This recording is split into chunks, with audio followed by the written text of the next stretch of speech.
So hello and welcome dear student, कैसे हो आप लोग। आई होप कि सारे मस्त होंगे, सारे अच्छे होंगे, सारे स्वस्थ होंगे। चलिए तो स्टार्ट करते हैं हम अपना ये लर्निंग सेशन। इसमें हम लोग सीख रहे हैं मैग्नेटिक इफेक्ट ऑफ करंट। उसको हमने सीख भी लिया है। मैग्नेटिक फील्ड का calculation due to application of Biot Savart law and Ampere's law का एप्लीकेशन किस तरह से करना है, ये सब हम सीख रखे। ना हम बात करेंगे मैग्नेटिक फोर्स के रिगार्डिंग। ओके, सो कोई करंट कैरिंग एलिमेंट अगर किसी मैग्नेटिक फील्ड में प्लेस किया जाता है तो उस पर कितना मैग्नेटिक फोर्स एक्ट होगा उसको हम चेक करेंगे। तो याद रखेंगे मैग्नेटिक फोर्स की बात करेंगे। Okay, magnetic force. तो मैग्नेटिक फोर्स में क्या होगा, current carrying conductor in a magnetic field may experience a magnetic force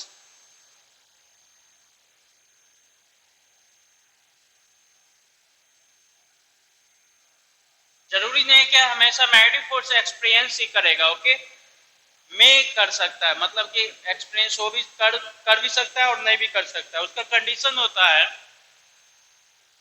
कि किसी भी करंट कैरिंग कंडक्टर पे मैग्नेटिक फोर्स जो एक्ट करेगा उसके लिए आप मैथमेटिकल एक्सप्रेशन जो लिखते हो मैग्नेटिक फोर्स का, मैग्नेटिक फोर्स जो होता है याद रखेंगे, ये होता है integration of I D L cross B. Okay, ये बहुत इंपॉर्टेंट है, I D L cross B. अगर आई क्या है, कांस्टेंट है तो आप इसको बाहर भी निकाल सकते हो, आई को बाहर निकाल लो। आप ऐसा भी लिख सकते हो D L cross B. Okay, so ये याद रखेंगे, कर्ल ऑफ आईडीएल क्या होता है, मैग्नेटिक फोर्स होगा। इस केस में डीएल क्या होता है, डीएल जो होता है इंटीग्रेशन ऑफ डीएल की बात करेंगे। सो ये क्या होगा, vector sum of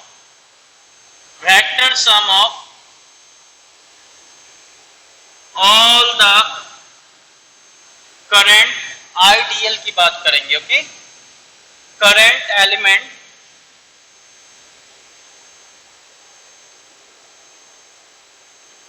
from initial to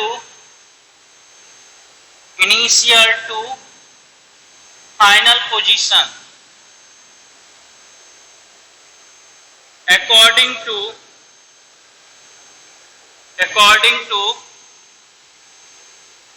parallelogram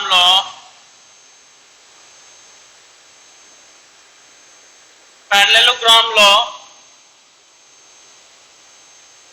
of vector addition।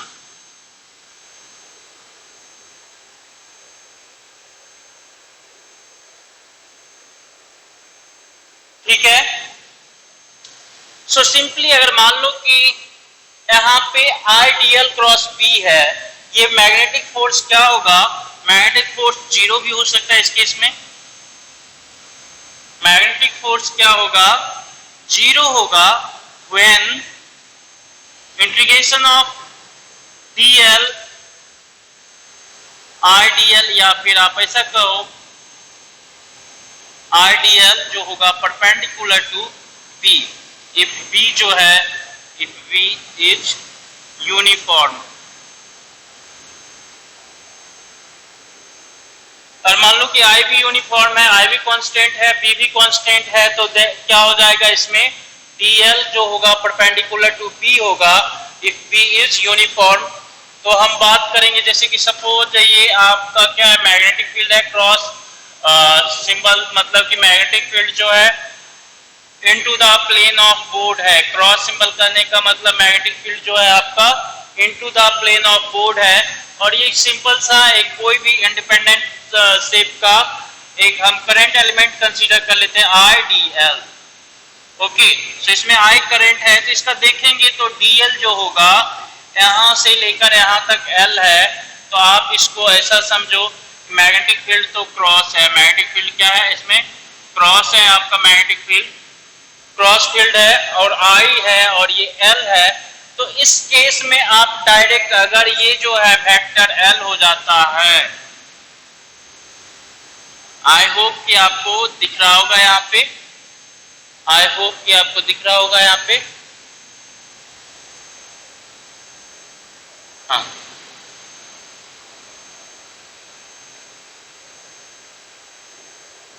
सो एक यूनिफॉर्म मैग्नेटिक फील्ड है जिसमें एक करंट कैरिंग कंडक्टर इस शेप में है और यहाँ से इसके इनिशियल से फाइनल पॉइंट का इसका जो लेंथ है एल है। तो इस केस में ये एक्चुअल कंडक्टर ये वाला है जो कि फ्री शेप का है और इसके दोनों पॉइंट के बीच का अगर आप वेक्टर एडिशन करेंगे करंट एलिमेंट का, तो ये जो है इस तरह से मिलेगा, एल मिलेगा।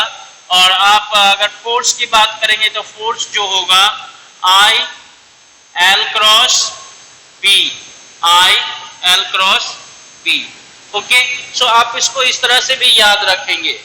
अगर मान लो कि यहाँ पे इस केस में तो बी क्या है, बी जो है परपेंडिकुलर टू एल, बी जो है परपेंडिकुलर टू एल है, तो फोर्स का मैग्नीट्यूड हम लिख सकते हैं आई एल बी एंड आप इसका डायरेक्शन दे सकते हो। इसका डायरेक्शन के लिए एक रूल भी होता है, Fleming left hand rule. Okay, इसके डायरेक्शन, फोर्स के डायरेक्शन के लिए एक रूल होता है फ्लेमिंग लेफ्ट हैंड रूल।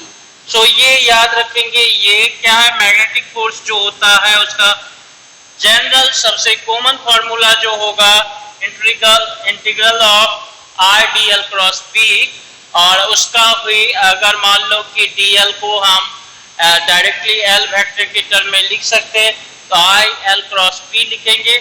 और उसमें भी पता है कि l अगर b पे परपेंडिकुलर है तो ये क्या हो जाएगा, i l भी लिख सकते हैं। अगर dl जो यहाँ पे मैग्नेटिक फोर्स 0 है, dl यहाँ पे देखो एक मिस्टेक मैंने किया है, dl का समेशन अगर b के पैरेलल हो गया तो dl का समेशन जो है यहाँ पे ये देखो ये क्या होगा, पैरेलल वाला होना चाहिए, परपेंडिकुलर वाला नहीं। परपेंडिकुलर वाला होगा तो फिर तो ये हो जाएगा आई एल बी। तो यहाँ पे एक मिस्टेक हुआ था, उसको करेक्ट कर लोगे। ओके, ठीक है। So current carrying conductor in magnetic field, आप इसको समझ गए। अब इस पे क्वेश्चन कैसे कैसे आते उसकी बातचीत करेंगे। चलिए, सो इसमें याद रखेंगे, छोटी छोटी चीजें आपको याद रखना है। सबसे सिंपल फॉर्मूला आपको I D L cross B का इंटीग्रेशन याद रखेंगे। ना हम बात करेंगे मैग्नेटिक फोर्स से रिलेटेड क्वेश्चन पे, तो इसमें याद रखेंगे तो बहुत ही सिंपल सा आईआईटी में पूछा गया क्वेश्चन है। इफ बी जो है आपका, बी क्या है, यूनिफॉर्म है, बी यूनिफॉर्म है, कहने का मतलब मैग्नीट्यूड एंड डायरेक्शन, बी के यूनिफॉर्म करने का मतलब क्या, magnitude of B and direction of B दोनों क्या होना चाहिए, कांस्टेंट होना चाहिए। तो मान लेते हैं कांस्टेंट मैग्नीट्यूड का एक मैग्नेटिक फील्ड जो है क्रॉस के डायरेक्शन में है। क्रॉस डायरेक्शन करने का मतलब क्या है, मैग्नेटिक फील्ड जो है आपके फेस से बोर्ड की तरफ एंटर कर रहा है, या मोबाइल की स्क्रीन आप देख रहे हो तो आपके फेस से मोबाइल स्क्रीन के डायरेक्शन में डायरेक्टली एंटर कर रहा है, तो उसको क्रॉस मैग्नेटिक फील्ड से रिप्रेजेंट करेंगे। क्रॉस और डॉट क्या होता है, डायरेक्शन को रिप्रेजेंट करने के लिए यूज करते हैं। अब ये डायरेक्शन हो सकता है मैग्नेटिक फील्ड का भी होगा, करंट का भी होगा। बहुत सारे बच्चे कंफ्यूज कर जाते हैं, अगर फिगर दे दिया जाता है आपको क्रॉस या डॉट तो वो उसको मैग्नेटिक फील्ड ही कंसीडर कर लेते हैं। हो सकता है कि वो मैग्नेटिक फील्ड ना, वो आपका करंट एलिमेंट भी हो, करंट भी हो सकता है उस डायरेक्शन में। तो याद रखेंगे क्रॉस और डॉट जो होता है वो क्या होता है, डायरेक्शन को रिप्रेजेंट कर रहा है। तो एक आपका मैग्नेटिक फील्ड जो है यूनिफॉर्म है, और इसमें जो है एक क्लोज लूप की बात करें, अगर क्लोज लूप रखा जाता है किसी भी शेप में, क्लोज लूप रखा जाता है। ओके, सो इस किसी भी शेप में क्लोज लूप रखा जाता है, तो इस केस में देखेंगे तो क्लोज लूप है, यहाँ पे करंट इस तरह से है, तो इस पे देखेंगे तो ये क्या होगा, if A current carrying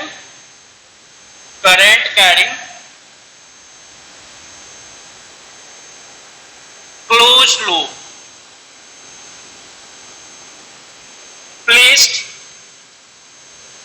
placed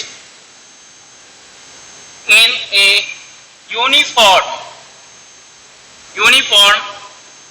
magnetic field। अगर करंट कैरिंग क्लोज लूप को यूनिफॉर्म मैग्नेटिक फील्ड में प्लेस करते तो ये याद रखेंगे, वेरी इंपॉर्टेंट पॉइंट है। नेट फोर्स ऑन लूप क्या होगा? नेट मैग्नेटिक फोर्स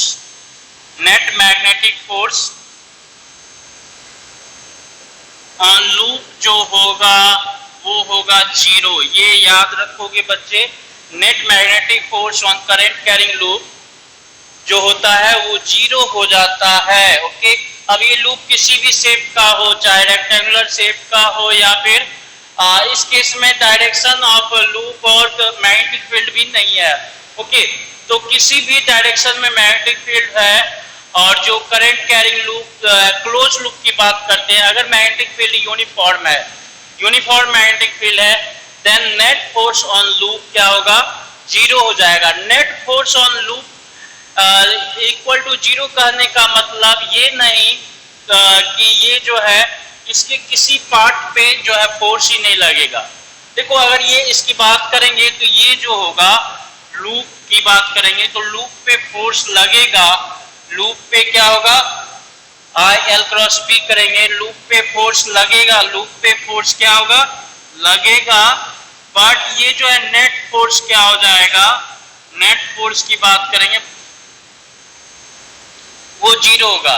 तो मैग्नेटिक फोर्स जो है लूप पे एक्ट कर रहा है, बट नेट मैग्नेटिक फोर्स की बात करेंगे तो वो जीरो होगा। इसके साथ तो ये पहला इंपॉर्टेंट पॉइंट कि अगर करंट कैरिंग कोई क्लोज लूप ओके, क्या क्लोज लूप जो है अगर किसी यूनिफॉर्म मैग्नेटिक, सारे मैग्नेटिक फील्ड में नहीं, यूनिफॉर्म मैग्नेटिक फील्ड में प्लेस किया जाता है तो नेट फोर्स जीरो होता है। ओके, और net force on loop zero होने का मतलब ये नहीं कि लूप कोई फोर्स मैग्नेटिक फोर्स को एक्सपीरियंस ही नहीं करेगा।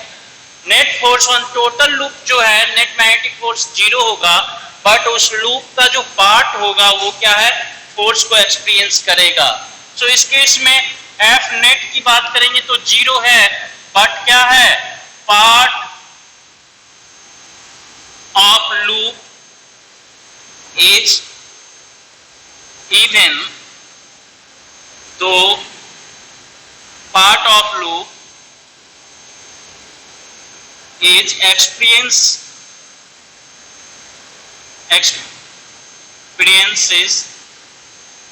force।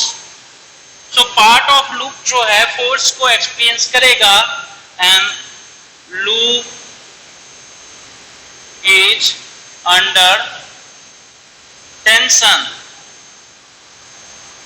लूप में टेंशन होगा, बट नेट फोर्स लूप की बात करेंगे तो ये क्या हो जाएगा? जीरो हो जाएगा।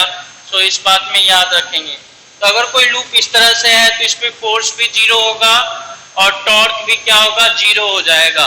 इस पे फोर्स भी क्या होगा?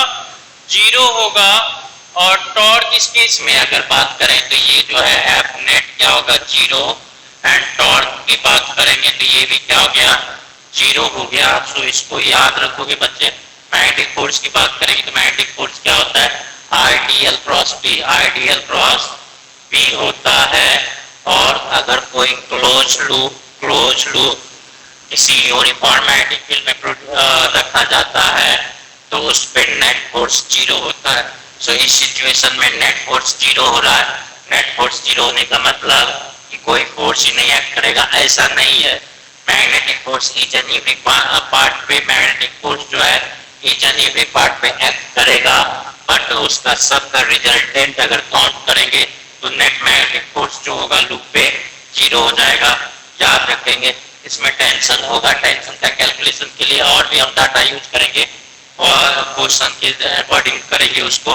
तो टेंशन होगा, लूप अंडर टेंशन होगा, बट क्या होगा? Net force zero. इस सिचुएशन में अगर मैग्नेटिक फील्ड जो है perpendicular to plane of loop के प्लेन के परपेंडिकुलर है तो वहां पे फोर्स भी जीरो है और क्या है? आपका टॉर्क भी जीरो है।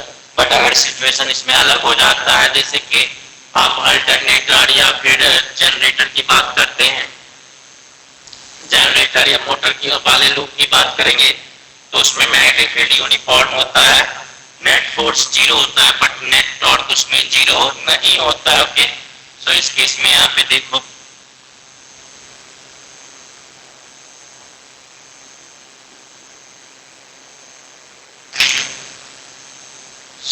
मैग्नेटिक फोर्स की बात करते हैं अगर, तो मैग्नेटिक फोर्स में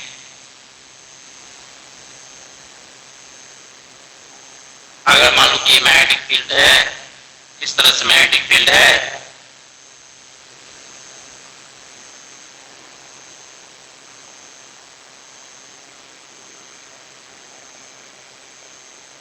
ये इस तरह से लूप है, ये A B C D. Okay, अब करंट है इधर, तो इस केस में देखो ए बी पे क्या होगा, अगर फोर्स एट ए बी की बात करेंगे तो ये जो होगा मैग्नेटिक फील्ड इधर है, फोर्स एट ए बी की बात करेंगे तो जीरो हो जाएगा क्योंकि ए बी और बी पैरेलल है।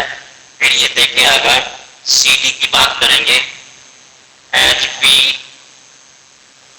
जो है parallel ideal, force and C D की बात करेंगे तो ये क्या हो जाएगा,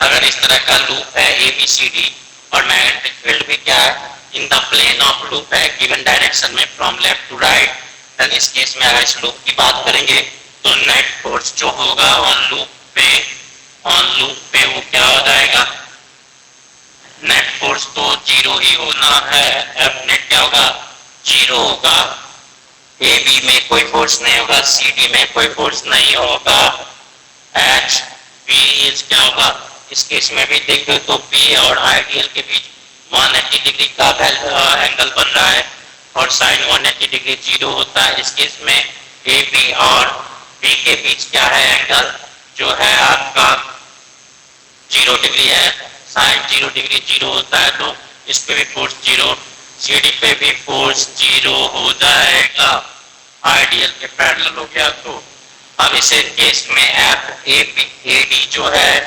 एफ ए डी जो है negative of F B C होगा, एफ बी सी।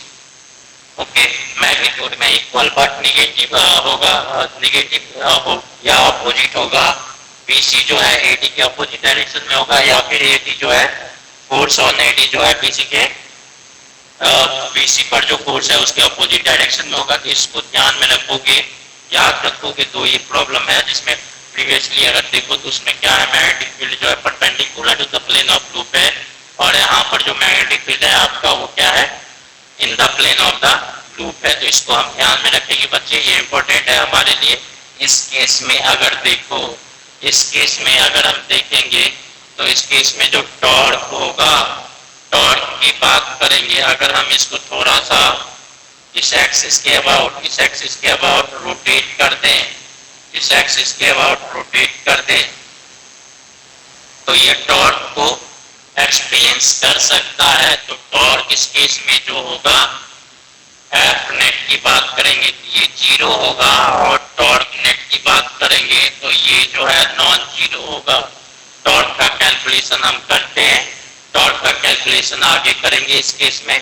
सो अगर magnetic field in the plane of loop है तो वहां पे चेक करना पड़ेगा टॉर्क जीरो हो रहा है या नॉन जीरो है, और यूनिफॉर्म मैग्नेटिक फील्ड है तो क्लोज लूप है तो किसी भी शेप में प्लेन है वो परपेंडिकुलर टू प्लेन हो या लूप के प्लेन के साथ सम एंगल पे मैग्नेटिक फील्ड हो, हर एक केस में क्या होगा, नेट फोर्स जो होगा zero. Net force on loop zero होने का मतलब ये जरूरी नहीं कि उसके किसी भी पार्ट पे फोर्स जो है जीरो है, वहां पे उसका जो लूप का पार्ट है वो अपना इंडिविजुअली फोर्स को एक्सपीरियंस करेगा और सारे फोर्स का अगर हम रिजल्टेंट देखें तो लूप में वो क्या होगा, जीरो हो जाएगा। ओके, तो ये बात याद रखेंगे।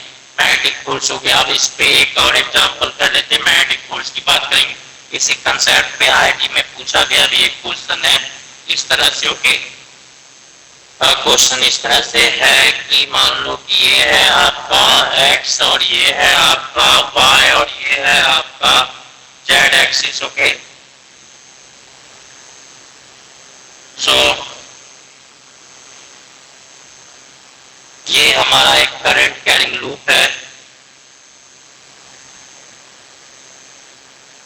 ये करंट कैरिंग लूप है।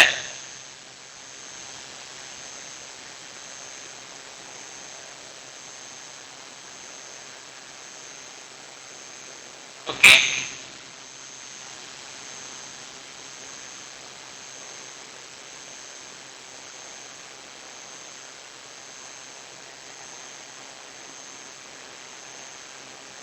करंट जो है, इसमें करंट की बात करें,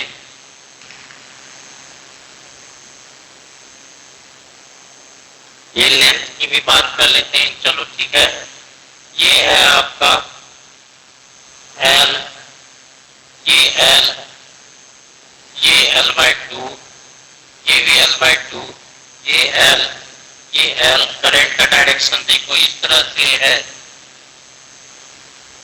एग्जाम्पल, इसको A B C D E F बोल देते हो कि ठीक है।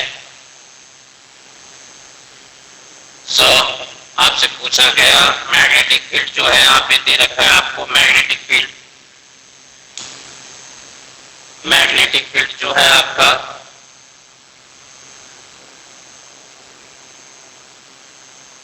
मैग्नेटिक फील्ड क्या है, along positive y axis. Okay, magnetic field जो है आपका along पॉजिटिव y एक्सिस। सो पूछेगा net force on given frame,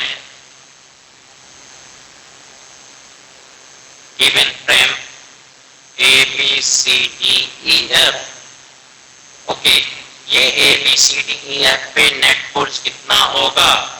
अब देखो इस केस में आप क्या कर सकते हो, सबको अलग अलग सेगमेंट यहाँ पे इस तरह से दे रखा है। फिगर आपको IITG में पूछा गया क्वेश्चन है कि मैग्नेटिक फील्ड दे रखा है आपको throughout the region, magnetic field जो होगा y डायरेक्शन में होगा। और ये नेट फ्रेम जो है देखो यहाँ से यहाँ तक L लेंथ जो है, ये कौन सा प्लेन है, XZ प्लेन है, ये जो है XZ प्लेन में है। और फिर L लेंथ देखो तो ये क्या है, YZ प्लेन में है। फिर ये वाला L लेंथ जो है CD प्लेन में है। फिर DE जो लेंथ है वो क्या है, YZ प्लेन में है। EF की बात करेंगे तो ये क्या है, XZ प्लेन में है। ओके, सो इस तरह से अलग अलग सेगमेंट में आप डिवाइड करके अलग अलग सेगमेंट पे फोर्स कैलकुलेट करके नेट फोर्स का कैलकुलेशन कर सकते हो। ओके, सो आपको लगेगा कि हाँ 2-3 स्टेप लगेगा, इस पे कर लेते, इस पे कर लेते, इस पे कर लेते, इस पे कर लेते, इस पे कर लेते। P की बात कर ले तो P जो है आपका, हम बात कर लें P0 और ये है J कैप। ओके, मतलब पॉजिटिव y डायरेक्शन में। सो नेट फोर्स आपको कैलकुलेट करना है तो इस केस में अगर देखो इसमें थोड़ा सा मैनिपुलेशन कर देते हैं तो 5-6 स्टेप के बजाय 5-6 स्टेप की जगह हमें सिर्फ एक स्टेप का एप्लीकेशन करना होता है। ओके, अगर मान लेते हैं कि इसको जो है हम क्या कर दें, इसको मिला दें, इसको अगर मिला दें F से A तक, F से A तक मिला दें तो ये क्या हो जाएगा, क्लोज लूप का फॉर्मेशन कर देगा। F से A तक अगर मिला देंगे तो ये क्लोज लूप का फॉर्मेशन कर देगा। इसका मतलब ये हुआ कि F से A अगर मिल गया तो क्लोज लूप का फॉर्मेशन कर देगा। नेट फोर्स क्या हो जाएगा, 0। नेट फोर्स क्या हो जाएगा, 0। सो F क्लोज लूप की बात करेंगे तो क्लोज लूप की बात करेंगे तो ये हो गया 0 और F क्लोज लूप का बनता है A B C D E F और प्लस F जो है F की बात कर लेते हैं तो ये क्या हो जाएगा, 0। इसका मतलब क्या हो गया, force on A B C D E F, ये हो जाएगा negative of force on F A। Okay, so इसका मतलब आप क्या करो, सिंपली ये force on F A calculate कर लो और वही क्या हो जाएगा, पूरे जो है इंटायर फ्रेम पे फोर्स होगा बट लेकिन ऑपोजिट डायरेक्शन में होगा। Okay, so force on F A की बात करेंगे तो F A देखो ये क्या है, किसके लॉन्ग है, जेड एक्सिस के अलॉन्ग है, इसमें करंट जो है निगेटिव जेड के अलॉन्ग होगा। सो ये जो होगा आपका आइडियल फॉर एफ के लिए बात करेंगे तो फॉर एफ जो होगा आइडियल की बात करेंगे, आइडियल का समेशन करोगे आप तो इस केस में जो हो जाएगा आपका आई, और ये कितना हो जाएगा एल बाई टू एल हो जाएगा। और ये कौन सा है जी माइनस के हो गया। सो फोर्स ऑन एफ की बात करेंगे, फोर्स ऑन एफ की बात करेंगे तो ये क्या हो जाएगा I L minus K cross P naught J. Okay P naught J हो जाएगा आई एल क्रॉस पी होता है ना। सो यहाँ पर देखो ये क्या हो जाएगा फोर्स ऑन एफ की बात करें आपने तो फोर्स ऑन एफ जो हो जाएगा आपका I L B nought and minus K cross J की बात करेंगे तो जे क्रॉस के क्या होता है जी जे क्रॉस के होता है आई और के क्रॉस जे हो जाता है माइनस आई। सो एक माइनस और भी है तो ये हो गया आई। ओके इसका मतलब जो है इस पे फोर्स जो लगेगा एफ ए पे जो फोर्स लगेगा इस डायरेक्शन में लगेगा एफ ए जो है वो है आई एल बी इस डायरेक्शन में। इसका मतलब इस पूरे फ्रेम पे जो फोर्स लगेगा वो निगेटिव एक्स डायरेक्शन में लगेगा। तो इसका मतलब हो गया आई एल बी ही फोर्स होगा और ये क्या हो गया माइनस ऑफ आई कैप हो गया। ठीक है जी ये याद रखेंगे। ये देखो एक क्वेश्चन सिंपल सा हो गया, अगर लूप कंसीडर कर लिया आपको ये यहाँ से यहाँ तक दिया हुआ था, आप स्टेप में अलग अलग सेगमेंट में जाते तो टाइम टेकिंग लग जाता। आपने सिंपली इसको यहाँ से यहाँ तक कनेक्ट कर लिया तो क्लोज लूप का फॉर्मेशन किया। क्लोज लूप पे यूनिफॉर्मेटिक फील्ड में क्या होता है फोर्स जीरो होता है तो जितना पार्ट जो है क्लोज करने क्लोज लूप के फॉर्मेशन बनाने में हम जितना पार्ट को हमने कंसीडर किया सिर्फ उसी पार्ट पे हम मैग्नेटिक फील्ड का कैलकुलेशन कर मैग्नेटिक फोर्स का कैलकुलेशन कर लेते हैं तो बाकी के जो फ्रेम पे कितना फोर्स लगेगा वो मिल जाता है। तो ये ट्रिकी क्वेश्चन था आईआईटी में पूछा गया है। तो ऐसे क्वेश्चन पे आप ध्यान में ऐसे क्वेश्चन को आप ध्यान में रखोगे।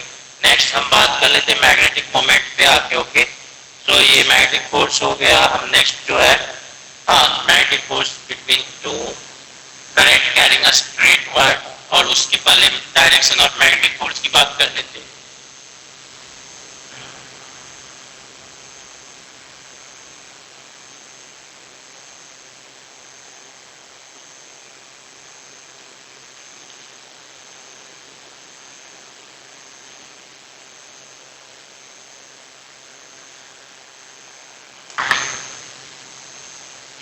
डायरेक्शन ऑफ मैग्नेटिक फोर्स जो होगा याद रखेंगे डायरेक्शन ऑफ मैग्नेटिक फोर्स ये आप 10th में भी पढ़ते हैं। डायरेक्शन ऑफ मैग्नेटिक फोर्स को कैलकुलेट करना उसके लिए कौन सा रूल होता है फ्लेमिंग लेफ्ट हैंड रूल या सिंपली आइडियल क्रॉस बी का यूज करोगे तो उससे भी मिल जाएगा। ओके तो ये हो गया Fleming left hand rule. Fleming left hand rule में क्या करता है कि अगर हम अपने लेफ्ट हैंड के forefinger central finger and thumb को म्यूचुअली परपेंडिकुलर पोजीशन पे ले जाके स्ट्रेच करें देन अगर फॉरे फिंगर फील्ड के डायरेक्शन को रिप्रेजेंट कर रहा है और ये जो है सेंट्रल फिंगर करंट के डायरेक्शन को रिप्रेजेंट कर रहा है देन थंब क्या होगा फोर्स को रिप्रेजेंट करेगा। तो अगर हम बात करेंगे फ्लेमिंग लेफ्ट हैंड रूल का तो मान लो कि ये मैग्नेटिक फील्ड है और जो है इसमें मैग्नेटिक फील्ड है इस तरह से और एक कंडक्टर है स्ट्रेट कंडक्टर उस पे करंट इस तरह से, दूसरा जो है मैग्नेटिक फील्ड है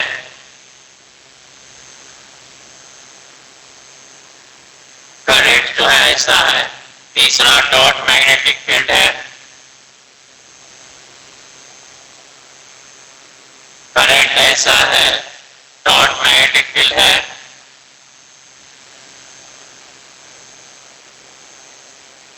करंट ऐसा है। ओके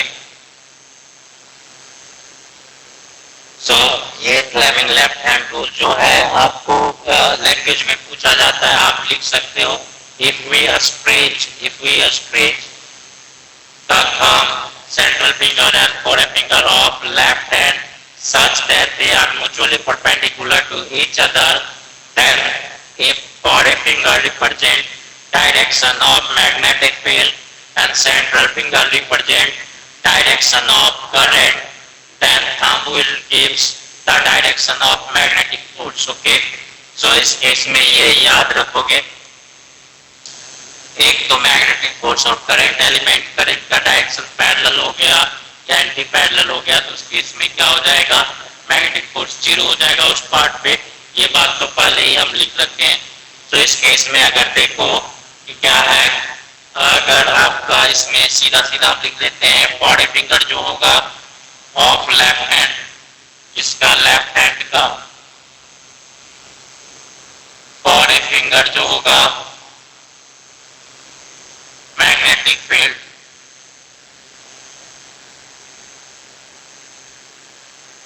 सेंट्रल फिंगर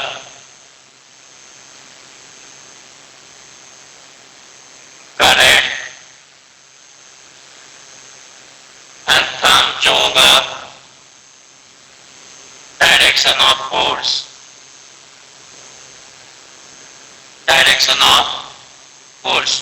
सो बच्चे ये ध्यान रखेंगे, ये आपको याद होगा, लैंग्वेज में आप लिख सकते हो एफ एक, ये भी याद रखोगे। कैपिटल जो होता है एफ की बात करेंगे तो F for forefinger, F for field, C for central finger, C for current, and बचा हुआ रिमेनिंग थंब जो होगा वो क्या हो जाएगा, मैग्नेटिक फोर्स का डायरेक्शन।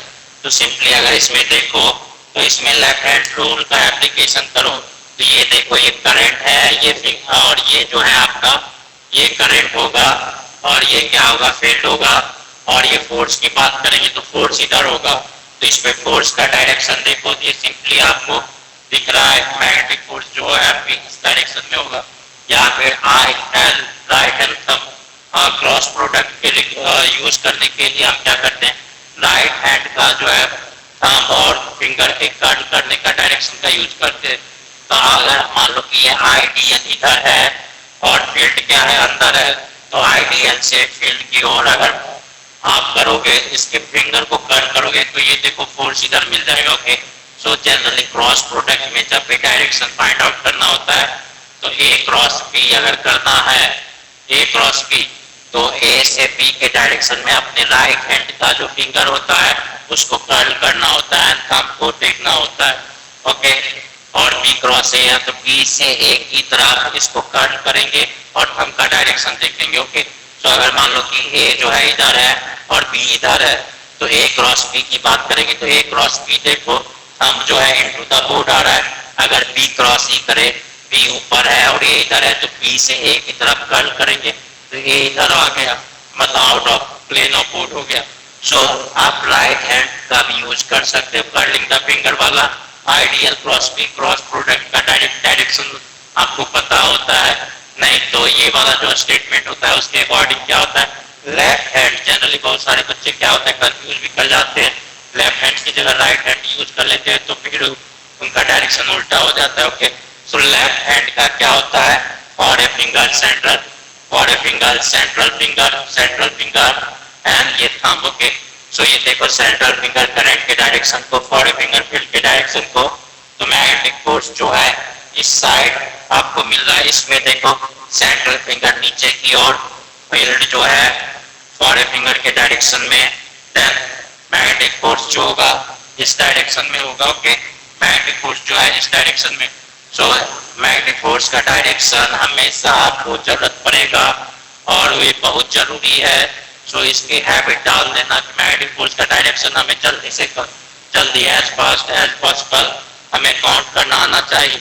अब जो है मैग्नेटिक फोर्स, मैग्नेटिक फील्ड जो है ये डॉट है, मैग्नेटिक फील्ड डॉट करने का मतलब बोर्ड से बाहर निकल के, मोबाइल के स्क्रीन से बाहर निकल के आपकी फेस की तरफ आ रहा है।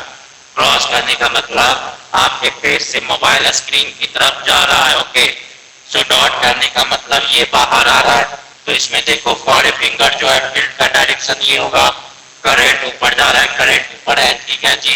देन थंब का डायरेक्शन जो होगा फोर्स का डायरेक्शन, सो इस पे जो है मैग्नेटिक फोर्स लगेगा इस करंट कैरिंग कंडक्टर पे इस डायरेक्शन में।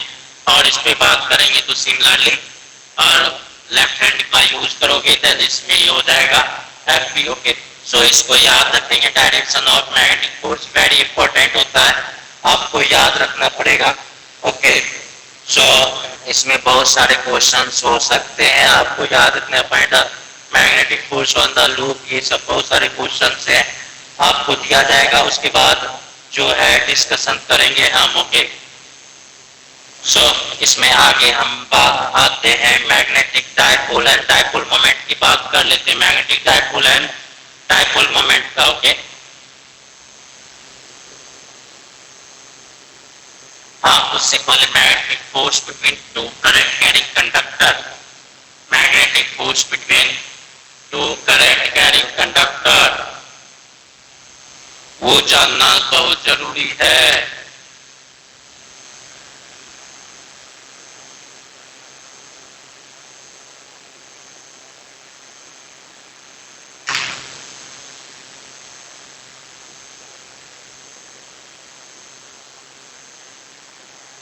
Magnetic force between two current carrying conductor. So current carrying conductor के बीच में फोर्स कितना होगा उसको हम चेक करेंगे बच्चे, उसको चेक करेंगे। सो इसमें देखो I1 करंट है और इसमें I2 करंट है। ओके, इसको बोल देते हैं कंडक्टर 1, ये कंडक्टर 2। बोथ कंडक्टर जो है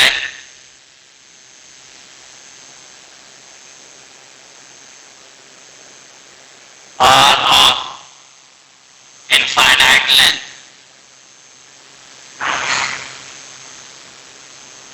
क्या है, दो कंडक्टर है, दोनों इनफाइनाइट लेंथ का है, दोनों पास पास में क्या है प्लेस्ड है और दोनों में करंट इस डायरेक्शन में है। ओके, सो अब देखो इसमें फोर्स कितना लगेगा, तो हमें देखेंगे दोनों करंट कैरिंग कंडक्टर है तो दोनों क्या है, ये भी अपना मैग्नेटिक फील्ड जनरेट कर देगा अपने सराउंडिंग में और ये भी अपना मैग्नेटिक फील्ड अपने सराउंडिंग में जनरेट करेगा।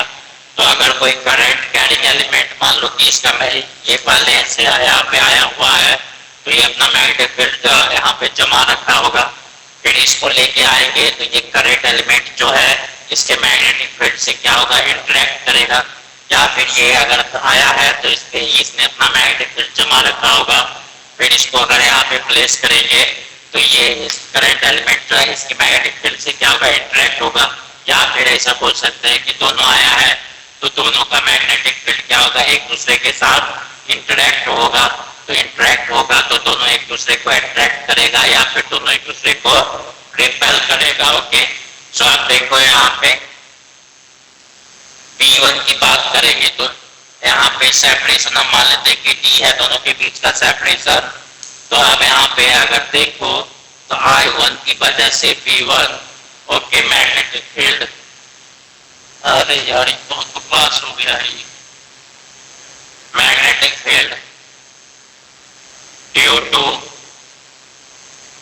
करंट एलिमेंट 1 या current carrying conductor 1 that is, उसको हम बोलते हैं P1 at the place of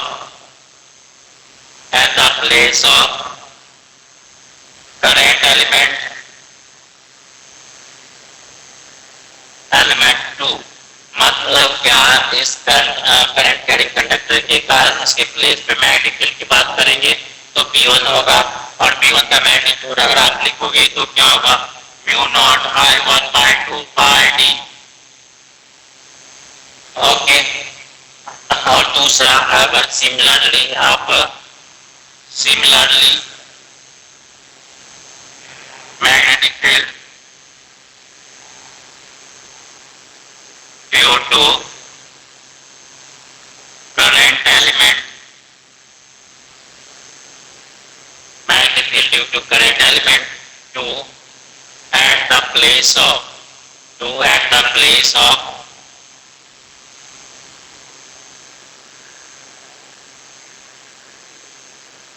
current element 1।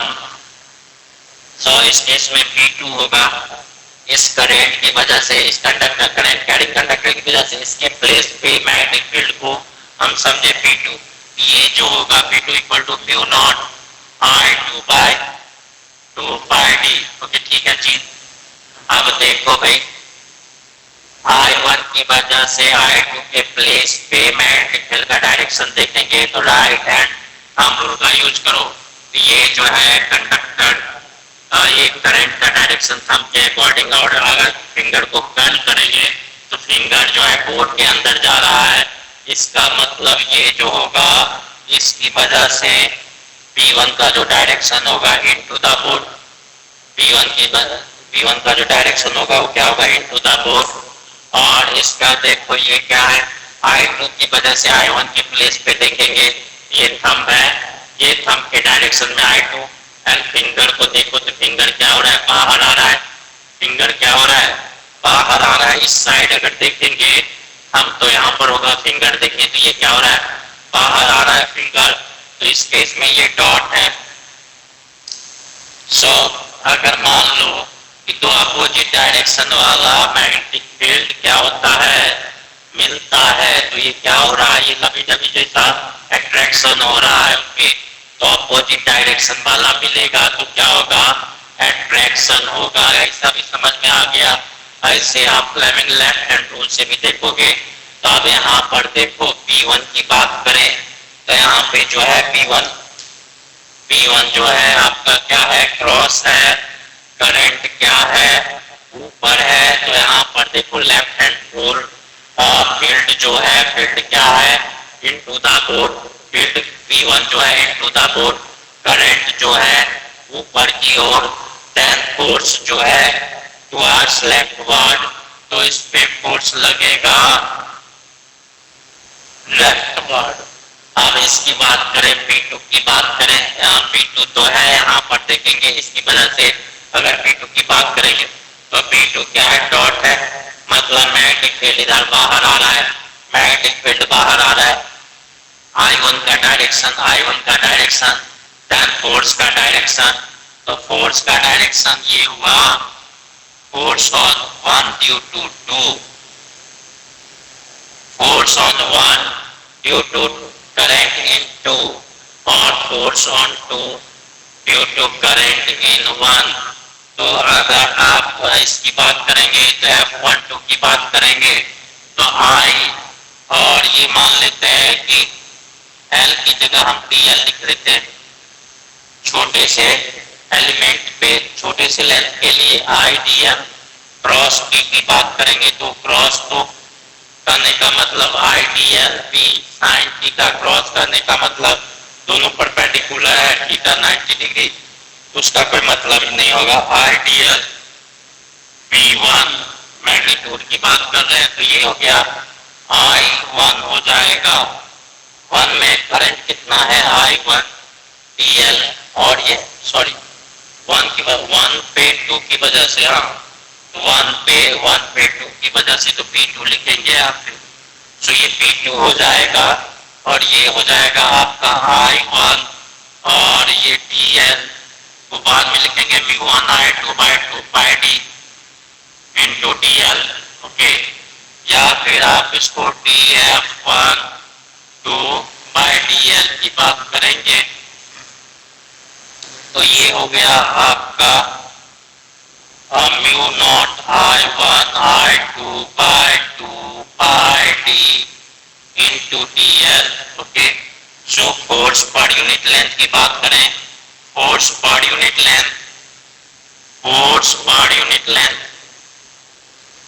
तो इस केस में लेंथ DL को 1 कर दें तो ये हो जाएगा F12, ये हो जाएगा μ0 I1 I2 by 2 pi D.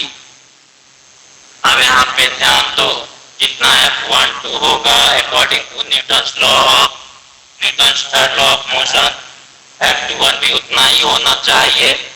दूसरा आप कैलकुलेशन भी कर लोगे, अगर आप कैलकुलेशन भी कर लोगे फोर्स ऑन 2 ड्यू टू 1 तो I2 DL into P1 I2 DL into P1 F21 की बात करेंगे तो आप कैलकुलेशन भी कर सकते हैं I2, या फिर डायरेक्ट लॉजिक भी लगा सकते हैं Newton's third law of motion का।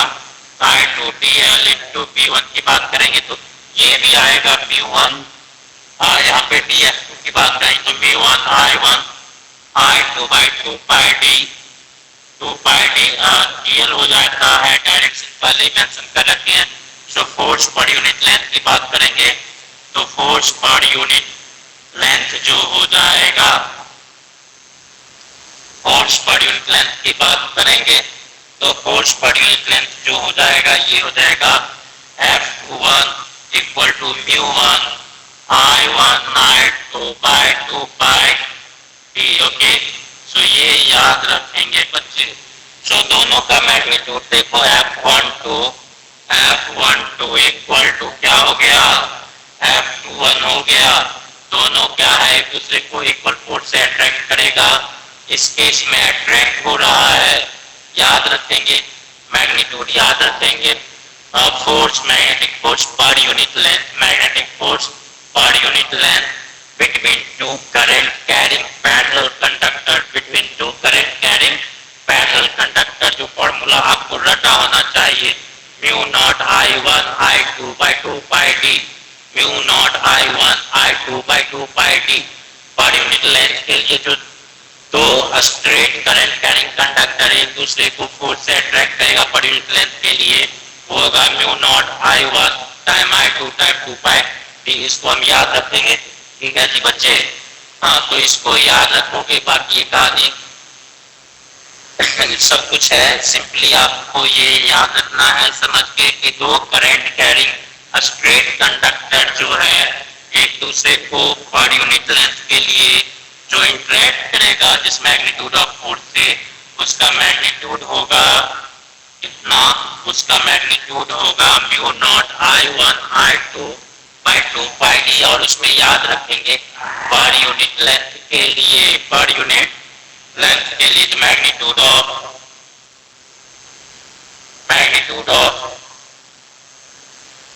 या फिर आप इसको फोर्स ऑफ इंटरेक्शन बोल सकते हो, μ0 I1 I2 by 2 pi d per unit length. Okay, यहाँ पे ध्यान रखेंगे, सिंपली याद रखेंगे दोनों जो है सेम डायरेक्शन में है, करंट सेम डायरेक्शन में है तो अट्रैक्शन हो रहा है। और करंट अगर क्या हो गया, ऑपोजिट डायरेक्शन में हो जाएगा, करंट अगर ऑपोजिट डायरेक्शन में हो जाएगा तो क्या हो जाएगा, रिपल्सन हो जाएगा। क्या हो जाएगा भाई, रिपल्सन हो जाएगा। ओके, तो बच्चों ये ध्यान में रखोगे आप लोग। ओके, सो मैग्नेटिक फोर्स का ये वाला फॉर्मूला याद रखेंगे। एक्चुअली करंट को भी जब डिराइव किया जाता है ना, अगर मान लो कि I1 equal to I2 equal to क्या हो गया 1 हो गया और T इक्वल टू 1 मीटर हो गया 1 एम्पियर, तो μ0 by 2 pi जो होगा, μ0 by 2 pi की बात करेंगे, μ0 by 4 pi जो होता है 10⁻⁻7 होता है। तो यहाँ पे 2 pi है तो 2 × 10⁻⁷ होता है। ओके, और ये क्या होगा, μ0 by 2 pi की बात करेंगे तो newton metre per ampere square, newton metre per ampere square. So अगर आप मान लें कि if I1 I2 equal to 1 ampere, T1 equal to 1 metre, then force जो होगा F1 इक्वल टू क्या होगा 2 × 10⁻⁷ न्यूटन। Okay, 7 Newton. तो करंट का डेफिनेशन यहाँ पर भी आता है, 1 ampere current is that current which follow through two parallel straight conductor separated at 1 meter and attract each other or repel each other with a force of 2 × 10⁻⁷ Newton. तो current का definition जो है यहाँ से भी लिया जाता है, याद रखेंगे आप, जो होता है μ0 I1 I2 by 2 pi d। definition of current 1 ampere is derived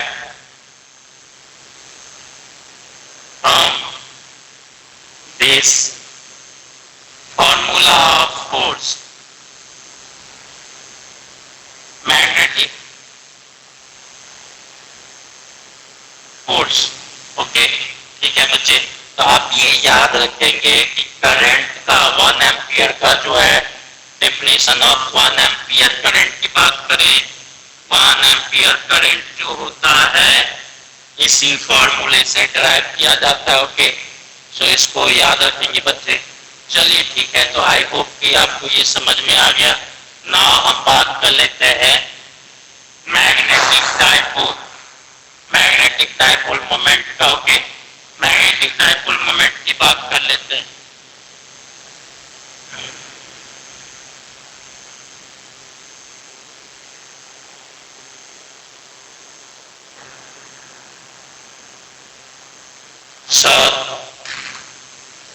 magnetic dipole moment की बात करते हैं।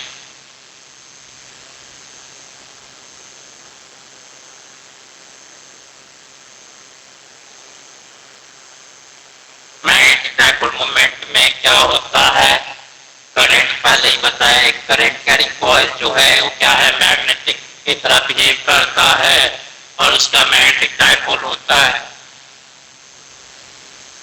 डाइपोल मोमेंट और मैग्नेटिक मोमेंट भी बोलते हैं इसको, of current carrying loop, carrying loop is given as, अब मैग्नेटिक मोमेंट M जो होगा current into area, current in loop into area of loop। Okay, ठीक है। सो M इक्वल टू होगा I into A and direction of magnetic moment. Okay, याद रखेंगे direction of magnetic moment क्या होता है, एरिया वेक्टर होता है, और एरिया वेक्टर उसी डायरेक्शन में लेंगे जिस डायरेक्शन में जो है current in loop magnetic field को प्रोड्यूस करेगा। So direction of magnetic moment is direction of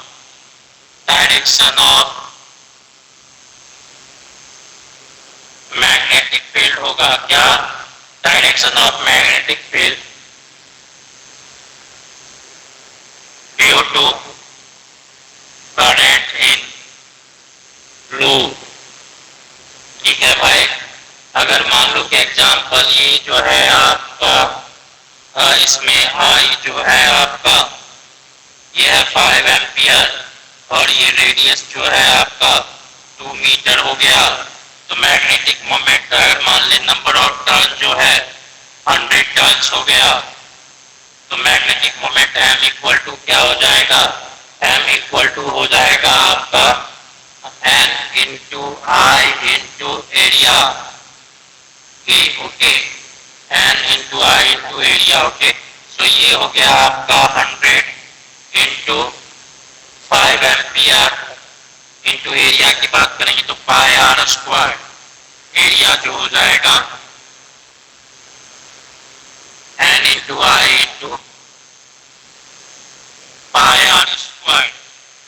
ठीक है, सो पाई आर स्क्वायर की बात करेंगे तो 2 का स्क्वायर। अब ऑब्वियसली ऐसा यूनिट की बात करेंगे तो ऐसा यूनिट क्या हो जाएगा, ऐसा यूनिट की बात करेंगे आप मैग्नेटिक मोमेंट का तो ये क्या होता है, एम्पियर होता है, और इसका क्या होगा मीटर स्क्वायर।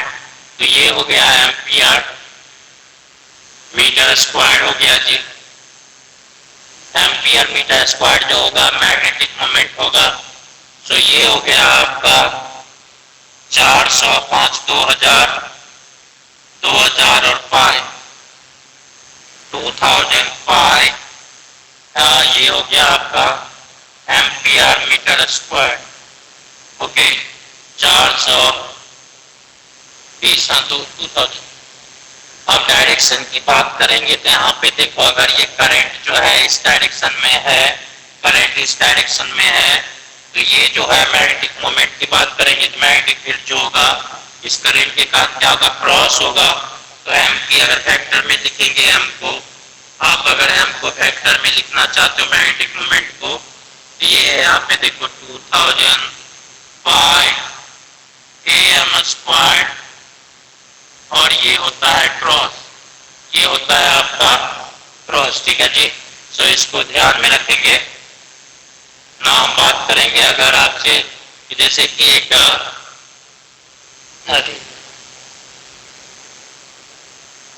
रेक्टेंगुलर लूप है, रेक्टेंगुलर लूप में इस तरह से करंट है और इसका एरिया दे रखा है, ये है आपका 20 मीटर और ये है आपका 10 मीटर।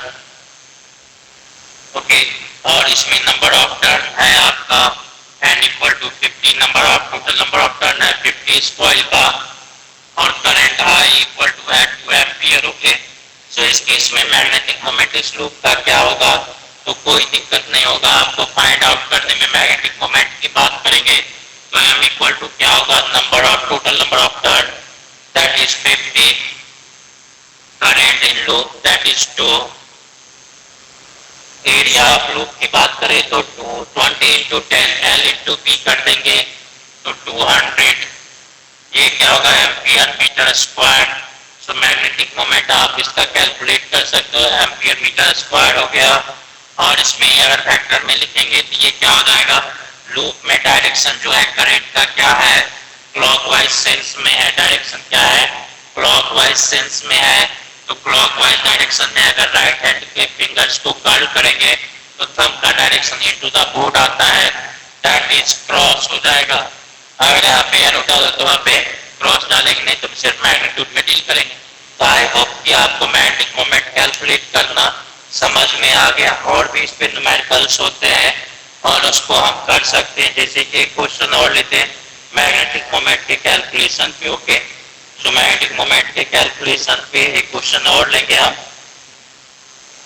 बहुत बढ़िया क्वेश्चन है।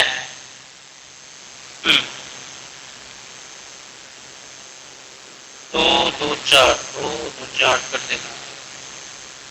तो ये जो है मैग्नेटिक मोमेंट इसका। ओके, तो इसमें कभी कभी आपको मैनिपुलेशन करना पड़ता है कि लूप को सेगमेंट में कंसीडर करना पड़ेगा, लूप को सेगमेंट में कंसीडर करना पड़ेगा। ठीक है, सो उस केस में देखो यहाँ पे मैग्नेटिक मोमेंट लिखते, बहुत बढ़िया क्वेश्चन है ये। जैसे कि IIT में पूछा गया क्वेश्चन होगा। ओके, सो इसको चेक कर लेते, मैग्नेटिक मोमेंट लिखना है तो सब कुछ क्या है, क्यू भी होगा, हम समझ रखेंगे क्यू। ठीक है, तो हम इस तरह से मान लेते हैं।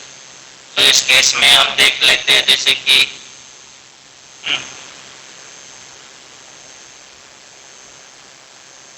तो ये जो है आपका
तो ये जो है इस तरह से लूप है आपका।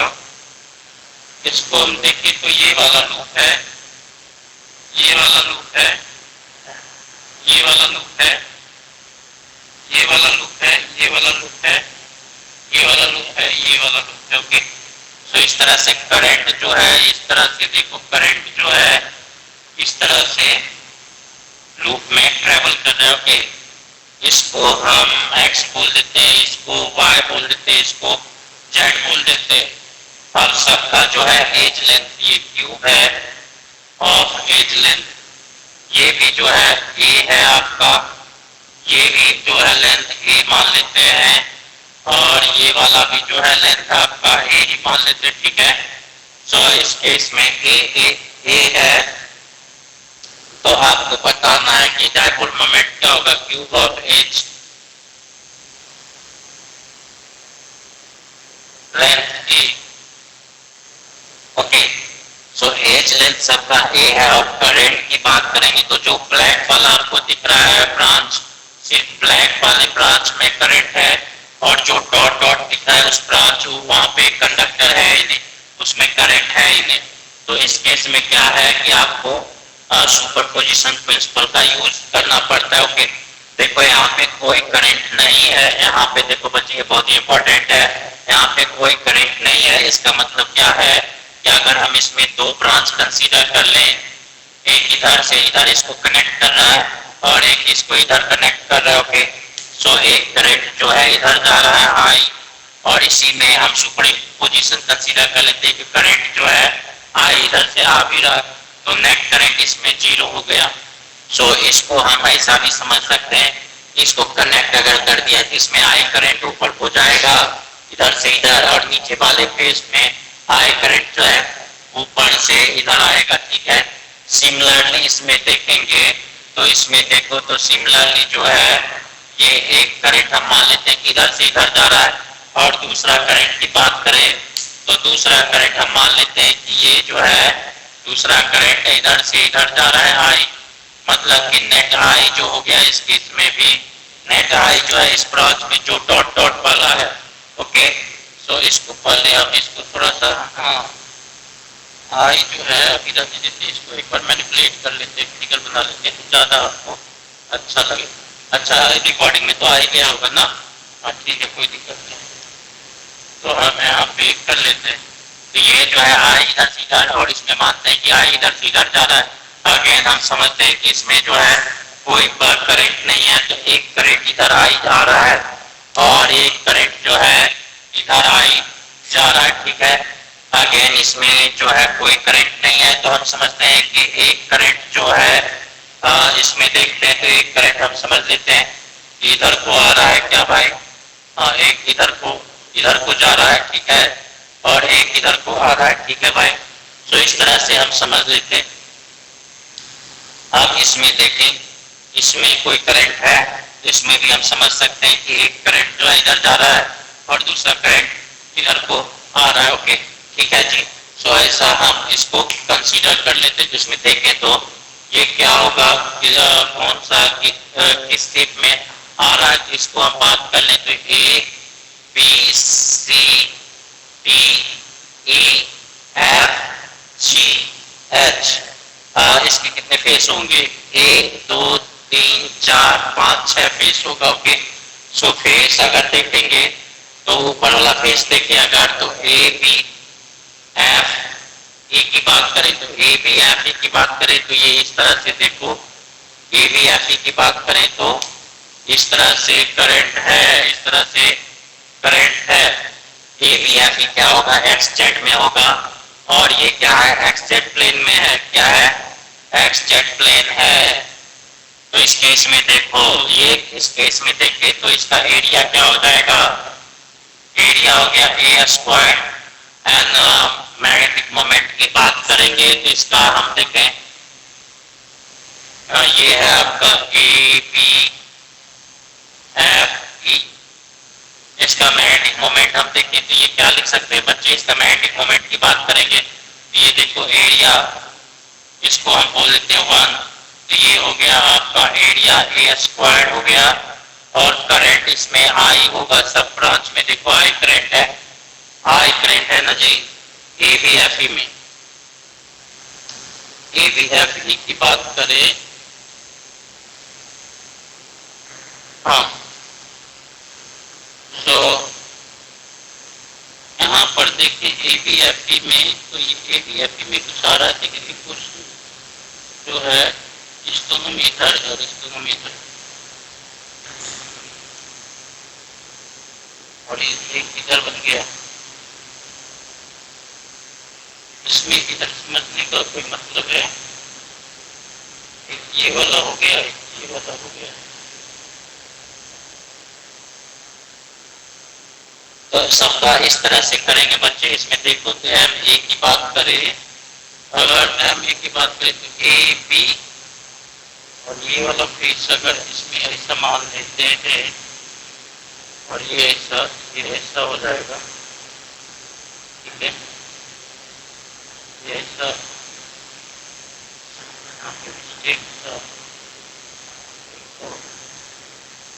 ऐसा हो गया और ये ऐसा हो गया, ठीक है, अब सही है। ए बी एफ देखिए इस तरह से सही है, हाँ, ये वाला ऐसा हो और इसमें जो है करंट ऐसा है। सो आई ए स्क्वायर हो गया और ये एक्स जेड प्लेन में है और ये ऊपर की तरफ जाएगा तो ये हो गया जे कैप। क्या हो गया जी? ये हो गया आपका जे कैप। ए बी एफ भी हो गया। दूसरा अगर हम बात कर दें C D C H G की बात कर ले तो डी सी एच जी की बात कर लेते हैं। तो डी सी एच जी में देखो तो डी सी एच जी में हम क्या कर सकते हैं, डी सी एच जी में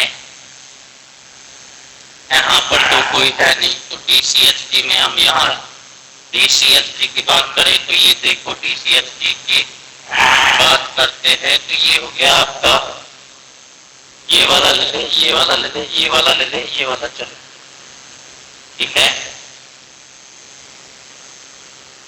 BCHD में तो इस केस में M2 की बात करें तो M2 जो हो जाएगा आई ए स्क्वायर और इस डायरेक्शन में रोटेट कर रहा है तो J कैप हो गया। ओके, अब इसमें दो फेस हो गया। अब ये फेस की बात कर लेते हैं। यहाँ पर देखो ये जो होगा AEGH इस साइड वाला AEGH में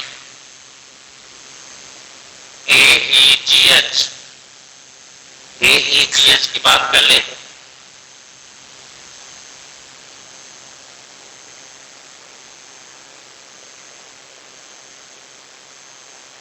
AEGH जो होगा वो किस प्लेन में होगा, वो होगा YZ प्लेन में। वो किस में होगा, YZ प्लेन में है। और ये भी क्या है, XZ प्लेन में, ये YZ प्लेन में है। और AGS की बात कर ले तो देखो यहाँ पे करंट का डायरेक्शन मैच कर गया इस लूप में। सो ये हो गया आपका M3 कर दे इसको तो ये हो गया A स्क्वायर आई, इसमें करंट है आई। अब डायरेक्शन की बात करेंगे तो डायरेक्शन जो है ये इस तरह से रोटेट कर रहा है तो डायरेक्शन जो हो जाएगा आई कैप हो जाएगा, आई की डायरेक्शन में है। हम अगर बात करें इसका ये वाला लूप अब बच रहा है FVCH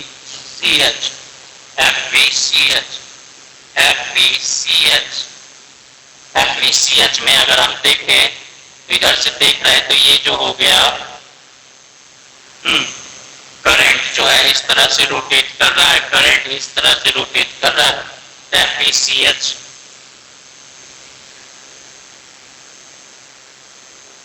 M4 की बात करेंगे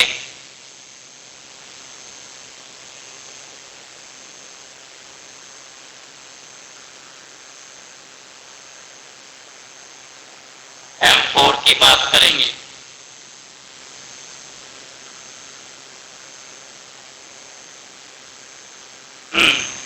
देखो तो DC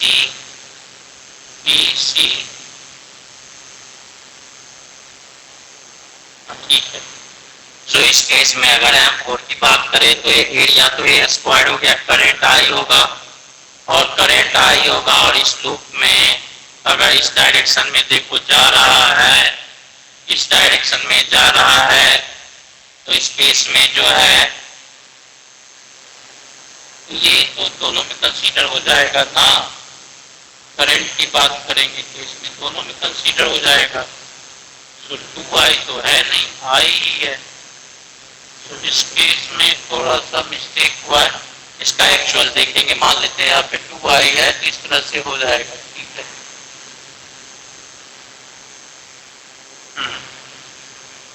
तो ये इसकी बात कर लें तो ये हो गया आपका i माइनस i कैप हो जाएगा।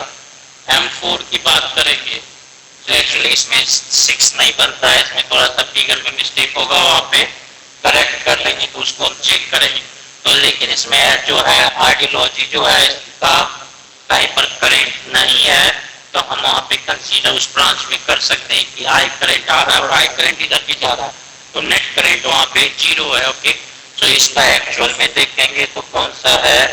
अभी डायरेक्शन ऑफ करंट जो है यहाँ से आया फिर यहाँ को चला गया। ओके, यहाँ से आया फिर यहाँ को चला गया।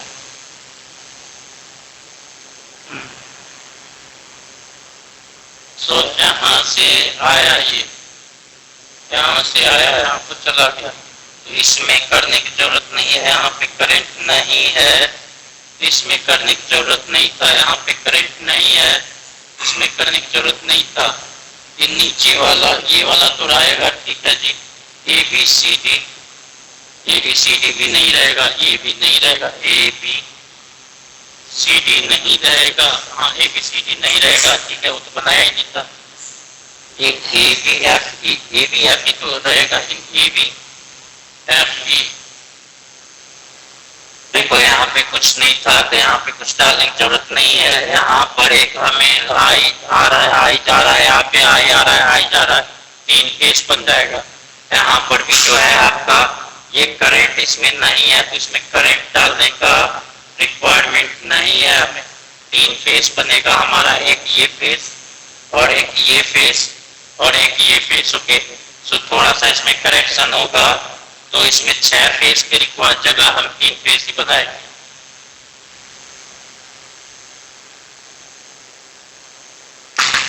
सो ए बी, देखो इसमें ए बी एफ ई हो जाएगा, तो ए बी एफ ई ये तो सही था हमारा, ए बी एफ ई है, ए बी एफ ई है जी।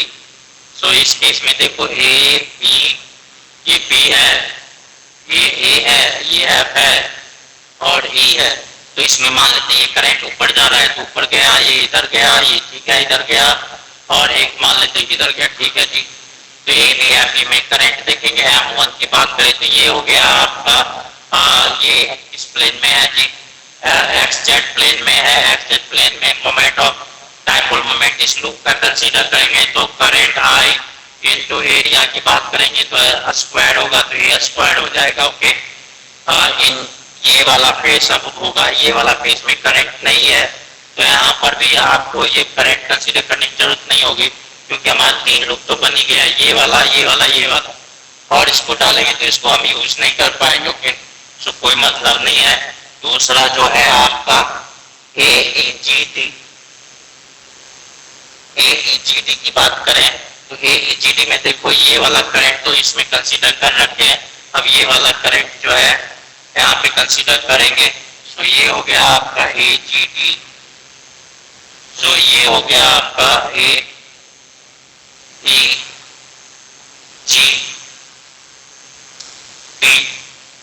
ओके, ठीक है जी। और ये क्या है, कौन सा प्लेन है, ये देखो YZ प्लेन होगा, YZ प्लेन में अगर हम देखेंगे इसको इस तरह से रोटेट कराए तो मैग्नेटिक फील्ड जो है पॉजिटिव एक्स के अलोंग होगा। M2 की बात करेंगे, यहाँ पे डायरेक्शन भी दे देते हैं यहाँ पर, तो ये जो है आपका J डायरेक्शन में होगा, J कैप के डायरेक्शन में, यहाँ पे I A स्क्वायर ये I कैप के डायरेक्शन में होगा। और यहाँ पे तीसरा जो है आपका in case of BFHC, so BFHC की बात करें तो ये देखो BFHC में जो है ये वाला ऊपर वाला करंट तो हम कंसीडर कर ही रखे हैं, ये रेड वाला हो गया ऊपर में आ गया, तो ब्लू वाला उधर जाएगा, ठीक है। डायरेक्शन जो है इसका ऐसा है करंट का, ठीक है जी। M की बात करेंगे कि ये कौन सा प्लेन में है, YZ प्लेन में है। और करंट की बात करें ये इधर है, इस तरह से रोटेट कर रहा है करंट, तो ये जो हो जाएगा आपका M3 की बात करेंगे तो ये हो जाएगा I a स्क्वायर, और देख लेते हैं कि यहाँ पे पूरा आ रहा है कि नहीं आ रहा है, आ रहा है। तो I a स्क्वायर हो गया करंट इनटू एरिया, और जो है इस डायरेक्शन की बात करेंगे तो उधर जो हो जाएगा आपका माइनस एक्स होगा, माइनस एक्स करने का मतलब माइनस आई कैप। ओके, तो ये देखो तुम्हारा M1 M2 M3 तीन ही फेस बनेंगे। ओके, तीन फेस बनेंगे, ये वाला को कनेक्ट करने की जरूरत नहीं है, क्योंकि फिर से इसका इंक्लूजन कैसे करेंगे, बार बार इसका भी इंक्लूजन एक ही बार में नहीं, एक ही बार कर सकते ना, जिसको इंक्लूड कर सकते। ओके, सो तीन फेस बने, और M की बात करेंगे तो टोटल जो हो जाएगा M वो होगा M1 प्लस M2। देखो मैग्नेटिक मोमेंट वेक्टर क्वांटिटी है तो ऐड करेंगे तो एरो हम लोग हमेशा यूज करेंगे। अब देखो ये वाला M2 और M3 क्या होगा, जीरो हो जाएगा, प्लस आई और माइनस आई है, बचेगा क्या, ओनली M1 बचेगा बाय, तो आई ए स्क्वायर जे कैप इसका नेट मैग्नेटिक मोमेंट होगा इस गिवन जो है नेटवर्क का। ओके, सो गिवन नेटवर्क का मैग्नेटिक मोमेंट जो होगा आई ए स्क्वायर जे कैप मैग्नीट्यूड होगा आई ए स्क्वायर। सो इस पे और भी प्रॉब्लम करेंगे, आपको वर्कआउट में दिया जाएगा, उसको आप प्रैक्टिस करोगे, और प्रैक्टिस में नहीं होगा तो फिर हम जो डाउट सेशन है उसमें डिस्कस करेंगे। ओके, तो आई होप कि ये आपको समझ में आया होगा। आज के जो लेक्चर में हमने कवर किया है वो क्या क्या कवर किया है, मैग्नेटिक फोर्स पे बेसिकली हमने डिस्कशन किया है, magnetic force on close loop की बात करेंगे, और डिफरेंट टाइप ऑफ नेटवर्क जो कि अभी आपको न्यूमेरिकल में दिया जाएगा डाउट के लिए, होमवर्क के लिए, उसमें आप देखोगे, और जो नहीं तो होगा उसको आप पूछोगे डाउट सेशन में आके। तो आई होप सबको अच्छा लगा होगा, मजा आया होगा। फिर मिलते हैं नेक्स्ट क्लास में, तब तक के लिए आप हैप्पी रहिए, हेल्दी रहिए, स्वस्थ रहिए, मस्त रहिए। Thank you.